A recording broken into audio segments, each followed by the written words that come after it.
Katy Perry spaceflight disaster, and Jeff Bezos fake acting.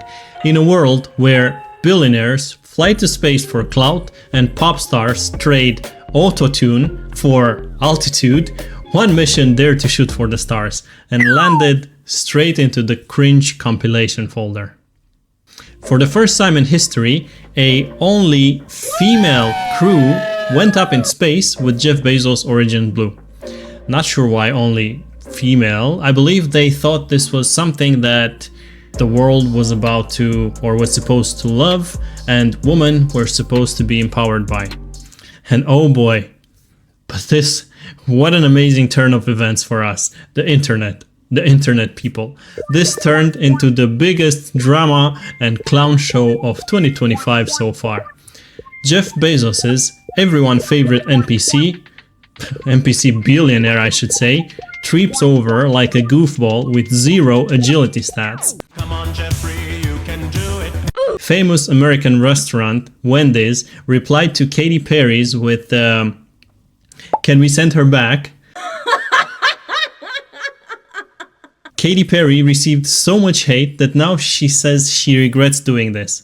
And obviously conspiracy theorists said that this was all staged and it was fake. For an 11-minute space travel from which only like 4 minutes were in zero gravity, like seriously, only 4 minutes, this turned into the best content for me to talk about. For all those low-level mids out there saying, this was fake, this was staged, the door opened from inside. Let me give you some context. Me, the mid one. First, we'll get the context out and then I'll answer you everything I know to debunk this shit. The Blue Origin rocket went to space with Katy Perry, Jeff Bezos' fiancée, and a few other females. This happened on April 14th. The space travel took only 11 minutes.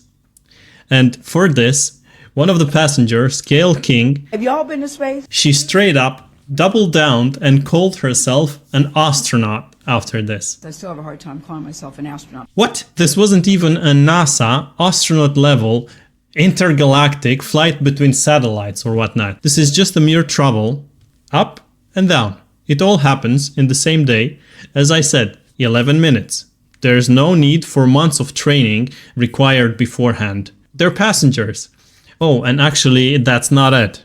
It also costs a whopping $600,000 to do it. Did you know that it takes 15 to 20 years for astronauts that want to go in space to train, including 4 to 6 years in universities? Alright, now let's address the other things, like the launch. Why did the door capsule open from the inside? The landing, etc. The flight with Blue Origin is fully autonomous, from the very beginning to the very end. You don't have to do anything. You get in, you strap into your seat, you put your seatbelt on, and when you reach zero gravity area, you take off your seatbelt, you spin around a couple of times, then you get back. Remember, they are only 4 minutes in zero gravity. 4 minutes. Then you get back in the seat, you descend, obviously you put the seatbelt, so they're passengers, not astronauts. Now I know, some of you think that this was all AI generated. It was fake. No, this was the 11th journey for Blue Origin. And as I said before, there are other companies out there that do exactly the same thing. So it's 100% real. Oh boy, okay, now let's talk about the landing. Why did the capsule didn't burn red? Some people even say that the landing, or at least the crash landing, could break your back. Firstly, these capsules would never burn because they did not fall fast enough. They didn't even exit the atmosphere. Look at this photo here. At their highest point, they were barely at roughly 90 kilometers sky high, compared with somewhat like the International Space Station, which is like at 490 kilometers sky high. And as for the landing, what you need to understand is that in the capsule, there's a mechanism that shuts air just before landing to break the fall, so nobody takes fall damage, right? Like in games. This pushes the capsule up a little bit, it breaks the fall, then it falls. Look at this clip from another space travel before Katy Perry's one. a little bit more. You can hear the thrusters thrusting. That's stabilizing our capsule as we descend back down to Earth. Whoa! Yes! It's pretty obvious, right, that there has to be, or there had to be a mechanism for landing, same as with commercial flights. They can't just drop dead into the ground. It will just murder everybody. But what about the door getting opened from the inside?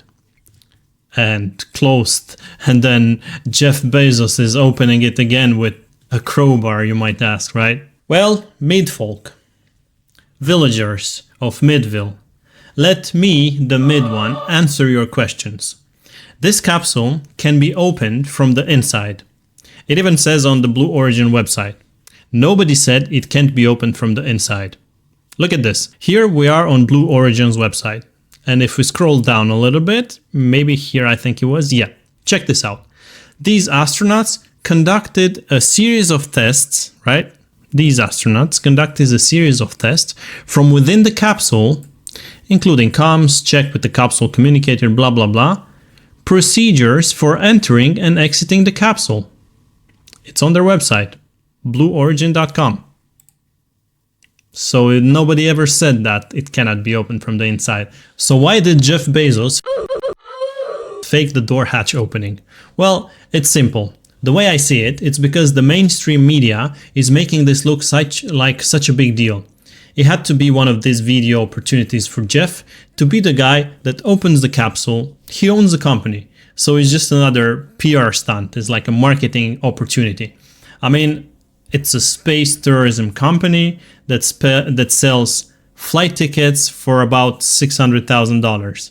This is a massive space roller coaster. They're trying to pack it nicely for potential customers.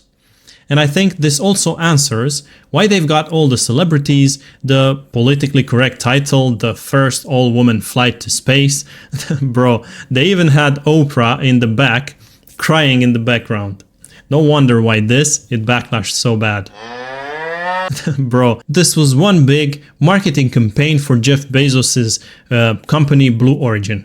What do you think about Katy Perry saying that she hopes that this will be an inspiration for young girls to travel to space without limitations, besides the $600,000? I mean, this used to cost $1 million, so now it's cheaper. But not cheap enough not to care about the homeless on the ground, someone else says. And you're going up in a spaceship that is built and paid for by a company that's single-handedly destroying the planet. How many resources went into putting these women into space? For what? What was the marketing there? And then to try to make it like, I'm disgusted, literally. I'm disgusted.